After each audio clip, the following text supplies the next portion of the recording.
নজর রাখবো এই মুহূর্তে বাংলাদেশ ইস্যুতে, কারণ নতুন করে হয়তোবা আবারও বাংলাদেশের জন্য একটা অশনি সংকেত বয়ে আনছে।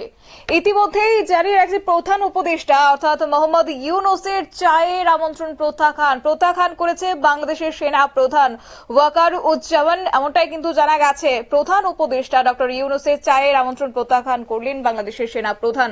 এই প্রসঙ্গে বিস্তারিত যাব, আমাদের সঙ্গে যুক্ত হয়ে গেছে বার্তা সম্পাদক দেবব্রত চক্রবর্তী। দেবব্রত দা, কি বলবে হঠাৎ করে একটা সেনা প্রধানের সঙ্গে এই যে চায়ের আমন্ত্রণ একটা প্রত্যাখ্যান করলো ইউনূসের, কি মনে হচ্ছে, কি বলবে? কিছুদিন যাবতই কিন্তু এমন একটা আশঙ্কা করা হচ্ছিল যে বাংলাদেশে সম্ভবত মে মাসেই কিন্তু একটা বড়সড় কোনো অঘটন ঘটে যেতে পারে, এর ইঙ্গিত কিন্তু মিলল। এর ইঙ্গিতটা কিন্তু এটা রীতিমতো অশনি সংকেত, বাংলাদেশের অশান্তির নতুন আবাস যাকে বলা যেতে পারে।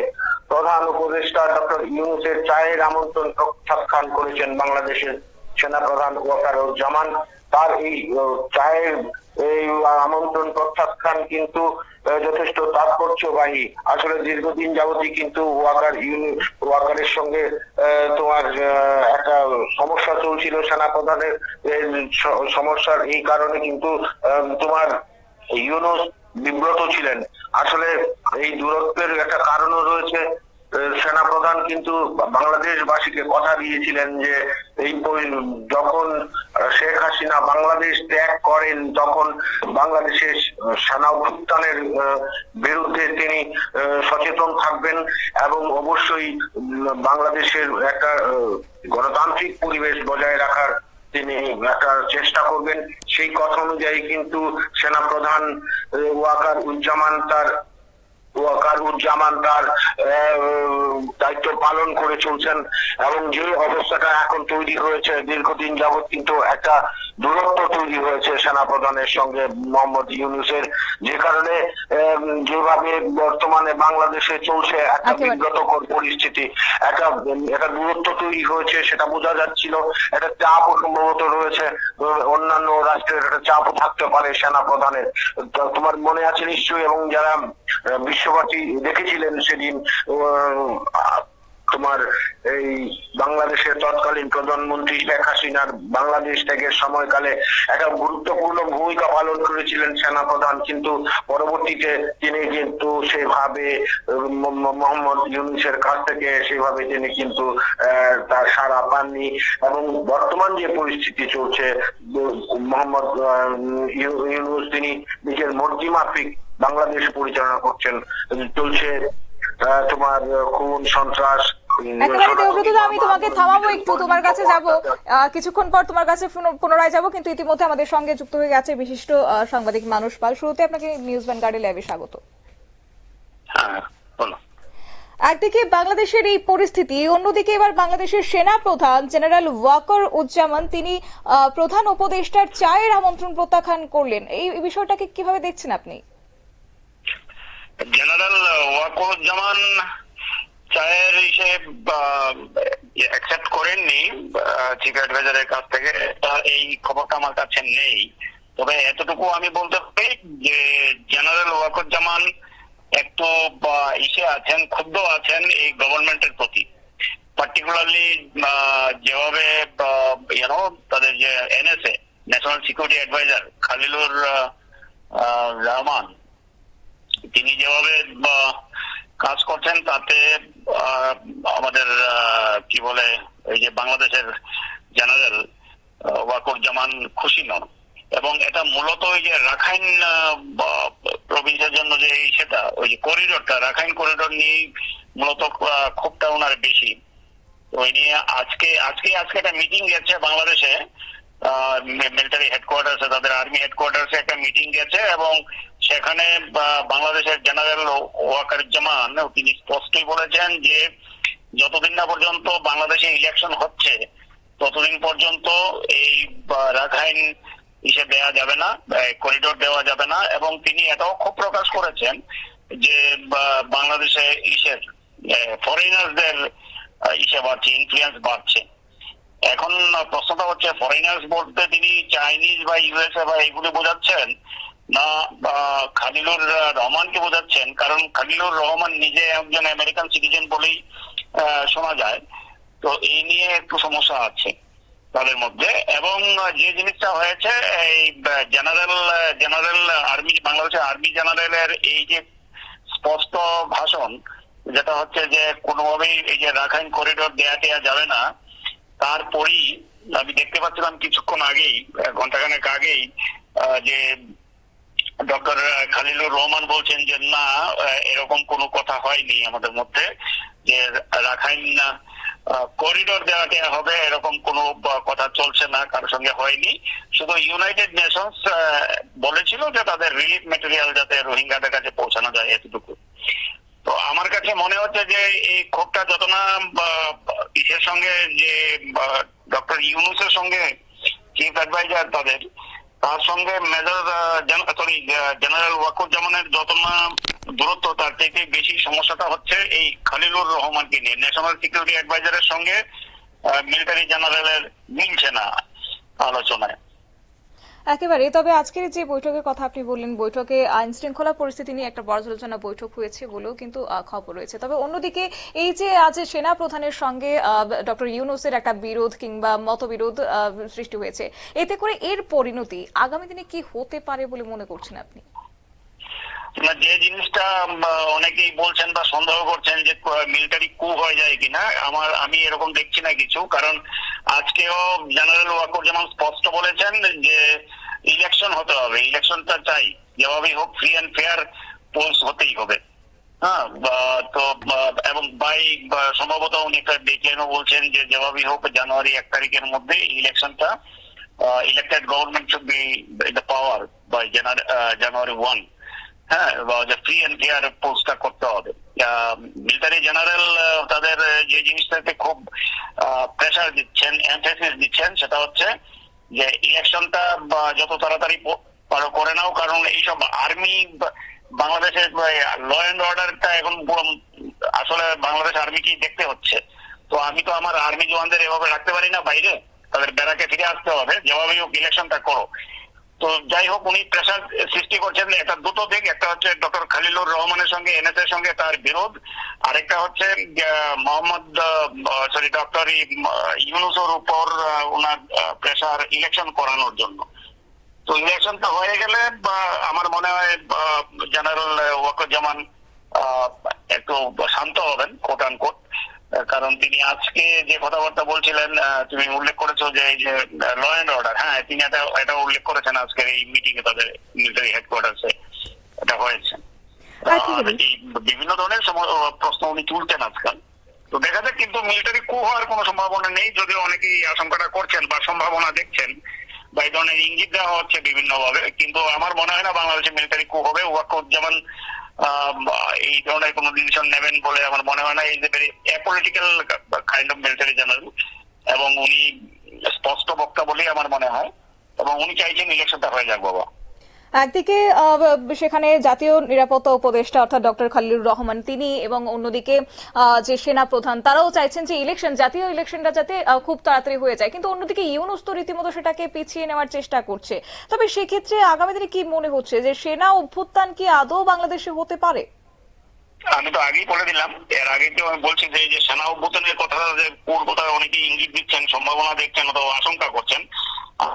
আমার মনে হয় না এরকম কিছু হবে।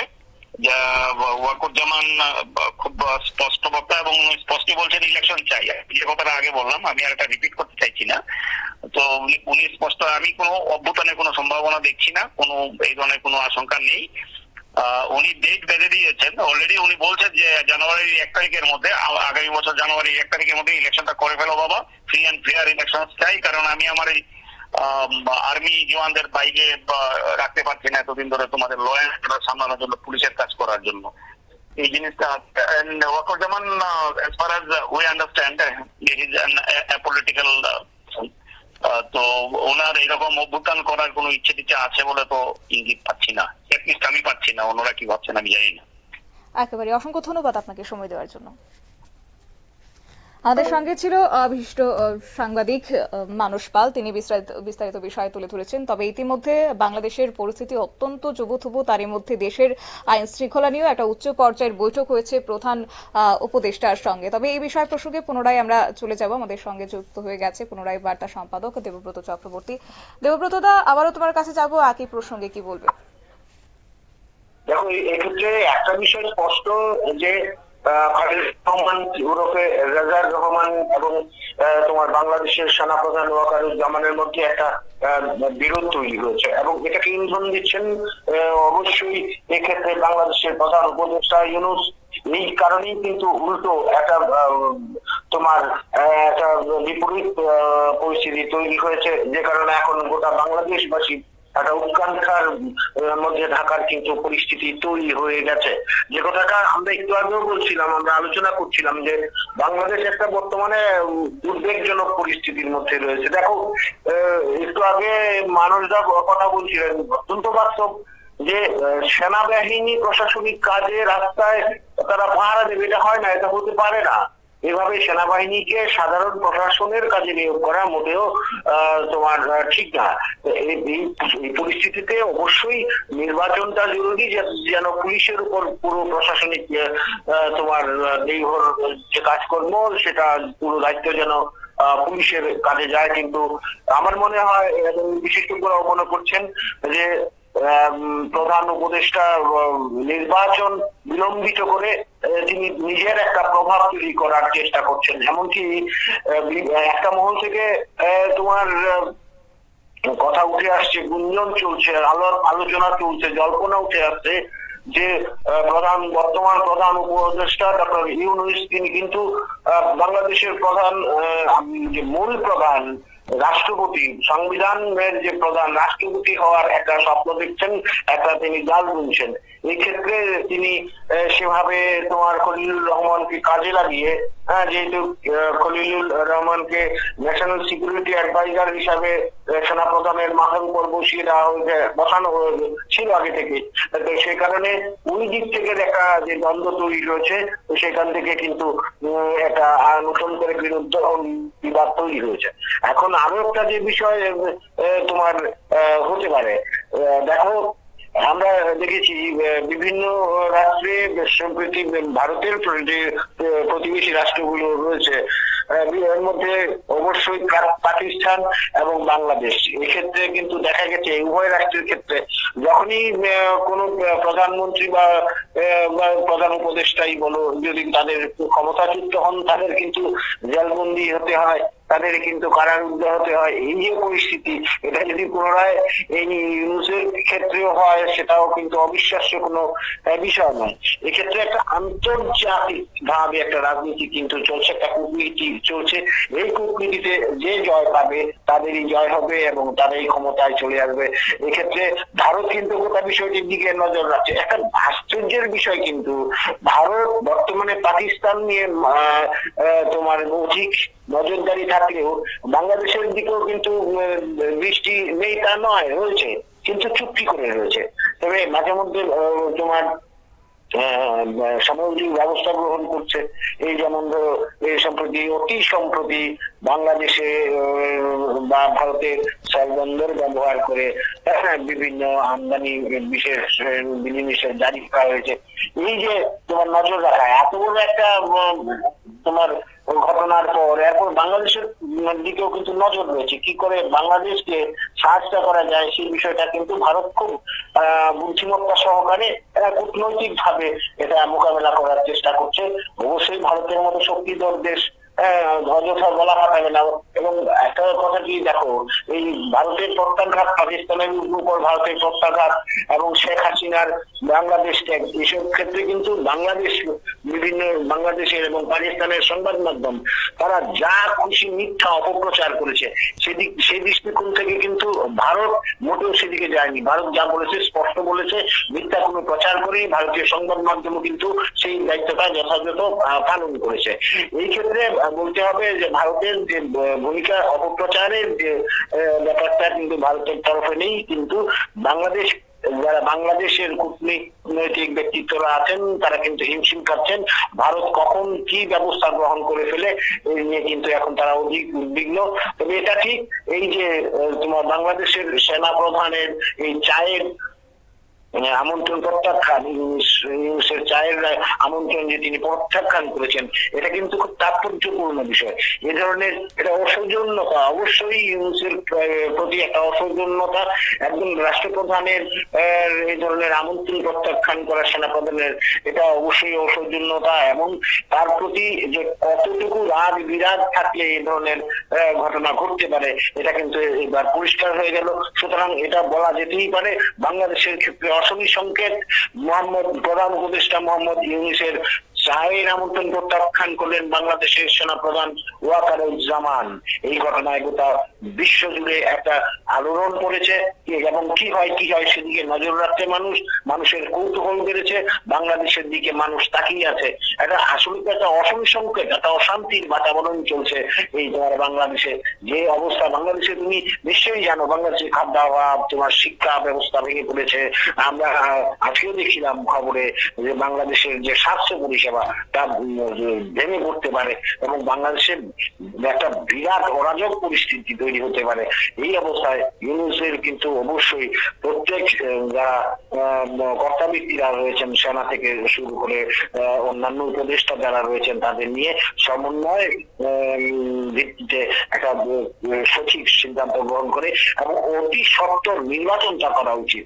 এবং দেখো, আরেকটা ব্যাপারও কিন্তু উঠে আসছে, যেহেতু তৎকালীন প্রধানমন্ত্রী শেখ হাসিনা পদত্যাগ করেননি, তাকে জোর করে পাঠিয়ে দেওয়া হয়েছে, তখন এটা কিন্তু বিশ্ব যে আদালত, সেই আদালত কিন্তু বিষয়টি যথেষ্ট আলোচ্য বিষয়, যে এক্ষেত্রে পুনরায় কিন্তু তোমার শেখ হাসিনার বাংলাদেশের প্রধানমন্ত্রী হওয়ার সম্ভাবনা থেকে যাচ্ছে। তিনি কিন্তু যে কোনো দিন যদি ঢুকে যান, তাকে কিন্তু যদি কোনো রাষ্ট্র তার প্রতি পূর্ণ সমর্থন থাকে, তবে কিন্তু তারা আবার পুনরায় তোমার প্রধানমন্ত্রী হওয়ার সম্ভাবনা থেকেই যাচ্ছে।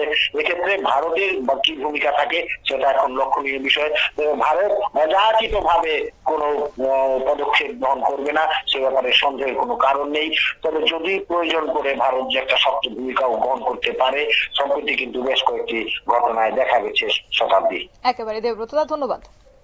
আপনারা শুনলেন আমাদের বার্তা সম্পাদকের বক্তব্য। অর্থাৎ ইতিমধ্যেই বাংলাদেশের যে আইন শৃঙ্খলা পরিস্থিতি, সেই পরিস্থিতি নিয়ে পর্যালোচনা বৈঠক হয়েছে তিন বাহিনীর সদস্যদের সঙ্গে, এবং তারপরে কার্যত বাংলাদেশের প্রধান উপদেষ্টা মোহাম্মদ ইউনূস তিনি চায়ের আমন্ত্রণ করেছিলেন সেনাপ্রধানকে, কিন্তু সেখানেই তা প্রত্যাখ্যান করেছে সেনাপ্রধান।